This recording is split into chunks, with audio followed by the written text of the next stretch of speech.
নমস্কার, আমি মিলন স্যার পাল একাডেমি সেন্টারে তোমাদের সকলকে জানাই স্বাগত।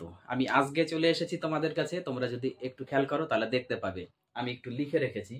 সেটি হলো বেসিক কম্পিউটার কোশ্চেন।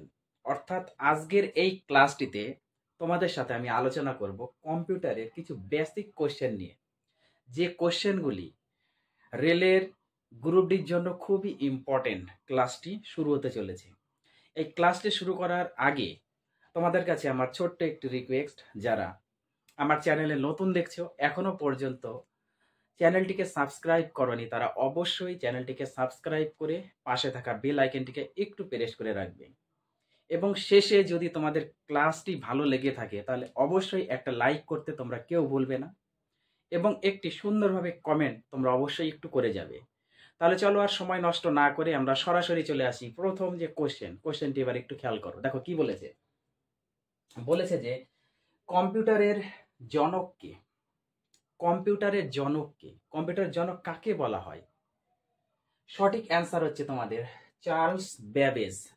চার্লস ব্যাবেজকে হচ্ছে কম্পিউটারের জনক বলা হয়, এবং এই চার্লস ব্যাবেজই কম্পিউটার আবিষ্কার করেছিলেন। এই কথাটাও এখানে একটু মনে রাখবে যে কম্পিউটারের জনক কাকে বলা হয়, চার্লস ব্যাবেজকে বলা হয়। আবার এখান থেকে কোশ্চেন ঘুরাতে পারে যে কম্পিউটার কে আবিষ্কার করেছিলেন। সঠিক অ্যান্সার হচ্ছে চার্লস ব্যাবেজ কম্পিউটার আবিষ্কার করেছিলেন। ওকে, তারপরে কোশ্চেন দেখো কি বলেছে। কোনটি একটি ইনপুট ডিভাইস নয়? কোনটি একটি ইনপুট ডিভাইস নয়? আমরা একটু অপশনগুলি দেখে নেই। প্রথমে আছে কিবোর্ড, 2 নম্বরে আছে মাউস, 3 নম্বরে আছে আমাদের স্ক্যানার, আর 4 নম্বরে আছে আমাদের প্রিন্টার। তাহলে এই 4টি অপশনের মধ্যে আমাদের সঠিক অ্যান্সার কি হবে? বলেছে কোনটি একটি ইনপুট ডিভাইস নয়। তাহলে ইনপুট ডিভাইস নয়, সঠিক অ্যান্সার হয়ে যাবে তোমাদের 4 নাম্বার প্রিন্টার। প্রিন্টার একটি ইনপুট ডিভাইস নয়, প্রিন্টার হলো একটি আউটপুট ডিভাইস। ওকে, এবং বাকি যতগুলি তোমরা এখানে দেখতে পাচ্ছ, কিবোর্ড, মাউস, স্ক্যানার, এরা প্রত্যেকে হচ্ছে ইনপুট ডিভাইসের উদাহরণ। ওকে, তাহলে input device keyboard, mouse, scanner হচ্ছে ইনপুট, আর ইনপুট ডিভাইস নয় হচ্ছে প্রিন্টার। তার মানে প্রিন্টার হচ্ছে একটি আউটপুট ডিভাইসের উদাহরণ। ক্লিয়ার? তারপরে কোশ্চেন দেখো কি বলেছে। কম্পিউটারের মস্তিষ্ক কোনটি? কম্পিউটারের মেন মস্তিষ্ক কাকে বলা হয়ে থাকে? অপশনগুলো একটু দেখে নিই।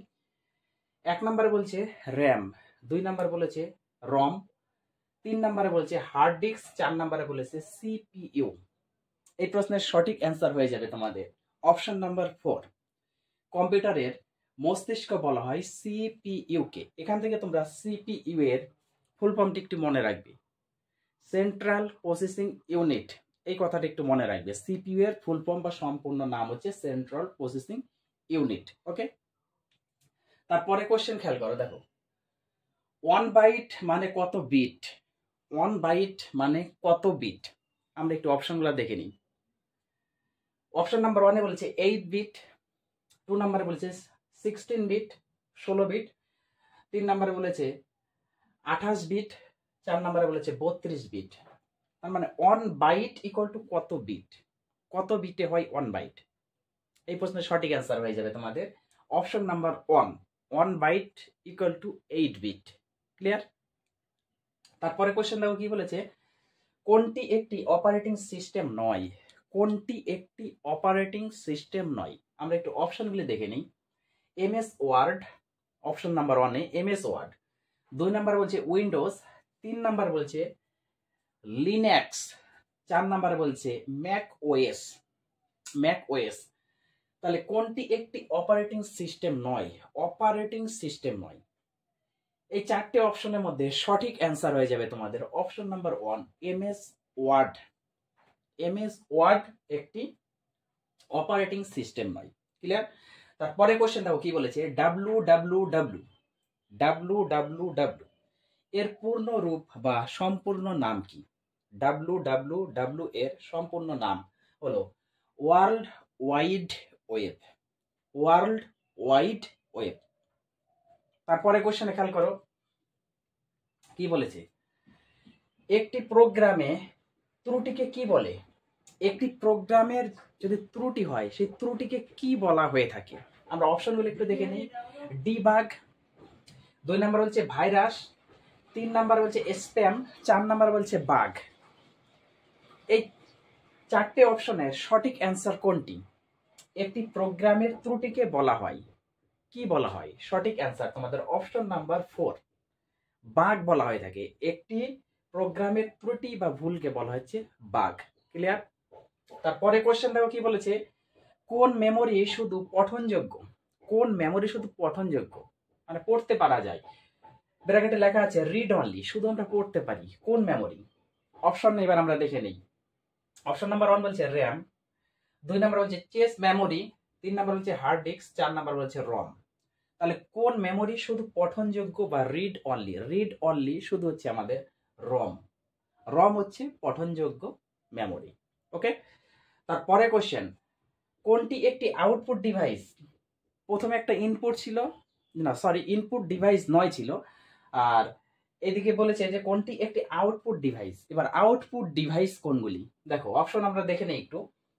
1 নাম্বার বলছে স্পিকার, 2 নাম্বার হচ্ছে কিবোর্ড, 3 নাম্বার হচ্ছে মাইক্রোফোন, 4 নাম্বার হচ্ছে জয়স্টিক। কোনটি একটি output device? Output device, output device হচ্ছে স্পিকার। স্পিকার হচ্ছে একটি আউটপুট ডিভাইস, অর্থাৎ অপশন নাম্বার 1 হচ্ছে তোমাদের কারেক্ট অ্যান্সার।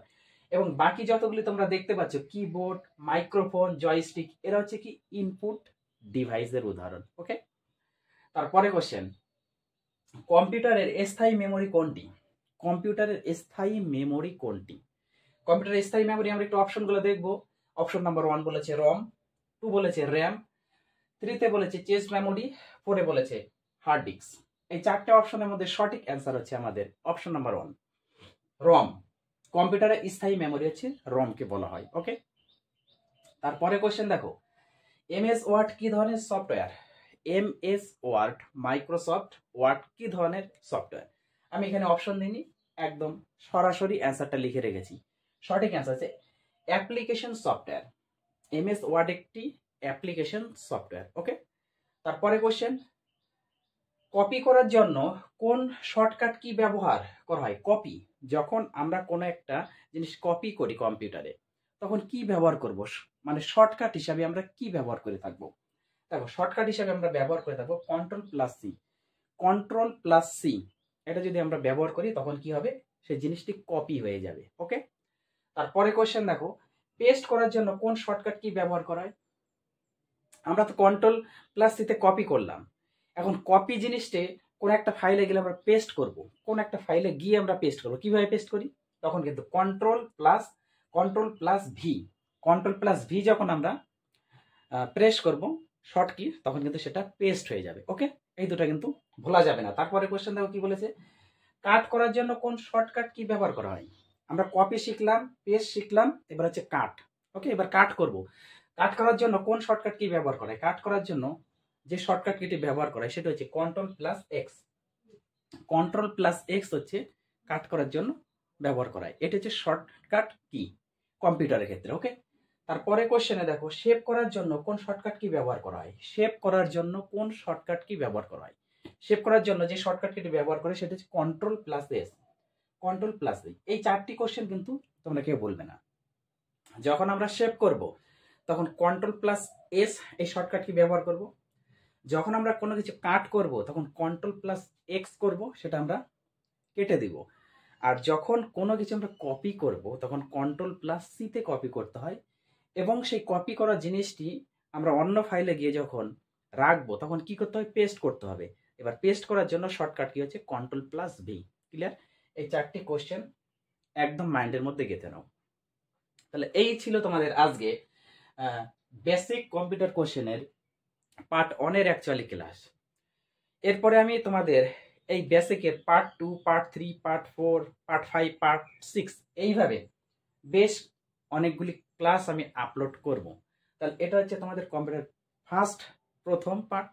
তাহলে এই ক্লাসটি একটু গুরুত্ব দিয়ে মনোযোগ দিয়ে তোমরা রিভাইজ করো। আমি আবার আসবো পরবর্তী পার্ট নিয়ে। তাহলে আজকের মতো আমি এখানেই শেষ করছি।